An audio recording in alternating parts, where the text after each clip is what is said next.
नमस्कार दर्शक बंधु आपण मानक मो स्वागत करुच्ची आज ये नुआ वीडियो को चलतु जाना एवं कृषक मान आसी बहुत भल पदक्षेप ना कौन ना कृषि और कृषक सशक्तिकरण विभाग ओडिशा सरकार कहते आपण चाष जमी मानक सोलार लगे मोटर लगे पानी दे पारे।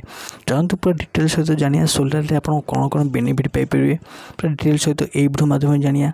तो ये वीडियो स्टार्ट करने पूर्व मुझे कहबी जदि आमर ये चैनल को नुआ आसती निश्चित भाव में ये चैनल को लाइक करूँ शेयर करूँ सब्सक्राइब करूँ। तो आपण मैंने निहत जानते कि एबे ओडिशा रे बहुत सारा भल भल पदक्षेप नहीं आसछन्ती ओडिशा सरकार टाइम एबे राज्य सरकार आ गोटे पदक्षेप नहीं आसछन्ती कौन ना यही सोलार सिस्टम आपण मैंने जो इलेक्ट्रिक बिल दौरान एबे इलेक्ट्रिक बिल न दे आपण घरे छात उपर सोलार लगे आपण निजे इलेक्ट्रिक यूज करें जहाँद्वारा कि इलेक्ट्रिक बिल बचत रहा सहित आप निजे निजर स्वाधीन हो पारे जपरी इलेक्ट्रिसिटी न यूज करके आप सोलार माध्यम इलेक्ट्रिसिटी घरे यूज करें।